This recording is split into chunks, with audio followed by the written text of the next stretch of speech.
পাশের বাসার দুই ভাবি যেমন একজন একজনকে দেখতে পারে না, কিন্তু আবার সরাসরি ঝগড়াও করে না। ইরান এবং সৌদি আরবের সম্পর্কটা অনেকটা সেরকম। কিন্তু দুইটা দেশই মুসলিম দেশ হওয়ার পরেও এদের মধ্যে ঠিক ঝামেলাটা কি, এই যে কিছুক্ষণের মধ্যেই আপনি এই সিক্রেটটা জেনে যাবেন। 1979 সালের আগে কিন্তু এই দুইটা দেশ খুবই ভালো বন্ধু ছিল। দুইটা দেশে রাজতন্ত্র ছিল আর দুইটা দেশই ছিল আমেরিকার ফ্রেন্ড।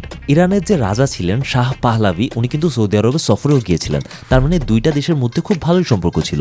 কিন্তু 1979 সালে এমন একটা ঘটনা ঘটে যেটা পুরো জিনিসটার প্লটই চেঞ্জ করে দেয়। এই বছরে ইরানে একটা বিপ্লব হয়। এই বিপ্লবের কারণে আমি যে রাজার কথা বললাম সেই রাজাকে উচ্ছেদ করে ফেলা হয় এবং তার পরিবর্তে ক্ষমতায় আসে আয়াতুল্লাহ খোমেনি।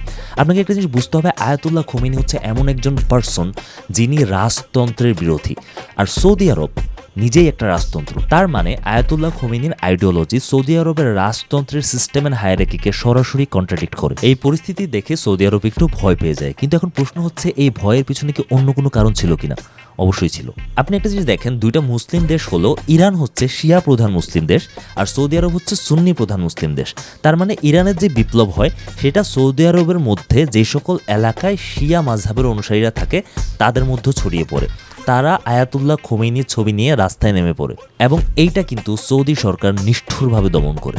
কিছুদিন পর ইরান এবং ইরাকের মধ্যে যখন যুদ্ধ শুরু হয় তখন সৌদি সরকার সাদ্দাম হোসেনকে টাকা এবং অস্ত্র দিয়ে সহযোগিতা করে যেন তারা ইরানকে আটকাতে পারে। এখানে দুইটা দেশ ওপেনলি বিরোধী হয়ে যায় এবং এখান থেকে শুরু হয় আসল খেলা। এখানে একটা স্যাড আর ডিসঅ্যাপয়েন্টিং ব্যাপার হচ্ছে, পবিত্র মক্কা শরীফের মতো একটা জায়গায় যখন ইরানি হাজিরা বিক্ষোভ করা শুরু করেন তখন সৌদি আরবের নিরাপত্তা বাহিনীর সাথে সংঘর্ষে কমপক্ষে 400 জন মানুষ মারা যায় পদদলিত হয়ে। এমন একটা পবিত্র জায়গায় রক্তপাতের পর দুইটা দেশই সিদ্ধান্ত নিল যে আমরা এখন সরাসরি যুদ্ধ করব না, আমরা খেলবো প্রক্সি ওয়ার।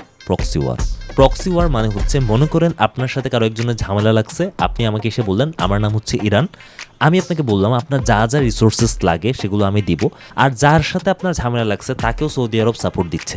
মাঝখান দিয়ে বলির পাঠা হচ্ছেন আপনি, অর্থাৎ অন্যান্য দেশগুলো। যেমন সিরিয়াতে যখন গৃহযুদ্ধ হয় তখন ইরান থাকে সরকারের পক্ষে আর সৌদি আরব থেকে বিদ্রোহীদের পক্ষে।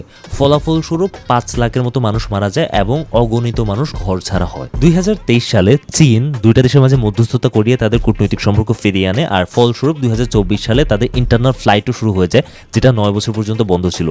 কিন্তু আমার মনে হয় there will always be some kind of conflict between those two countries, কারণ এখানে খেলাটা ধর্মেরই না, এখানে খেলাটা হচ্ছে পিওর পাওয়ার গেম। আরেকটা ইম্পর্টেন্ট ব্যাপার হচ্ছে, মাত্র গত 1 মাসে ইউটিউব এবং ফেসবুক মিলিয়ে প্রায় 70,000-এর মতো মানুষ আমার সাথে কানেক্টেড হয়েছে। কিন্তু আপনি শুধুমাত্র তখনই আমার চ্যানেলটা সাবস্ক্রাইব করবেন বা পেজটা ফলো করবেন যদি আপনি বিজনেস, গ্লোবাল ইকোনমি, জিওপলিটিক্স এবং পৃথিবীতে কি হচ্ছে এই ব্যাপারে ইন্টারেস্টেড থাকেন এবং এটা সম্পর্কে নতুন ইনসাইট চান। আমি Tahsin Nihan, see you in the next video.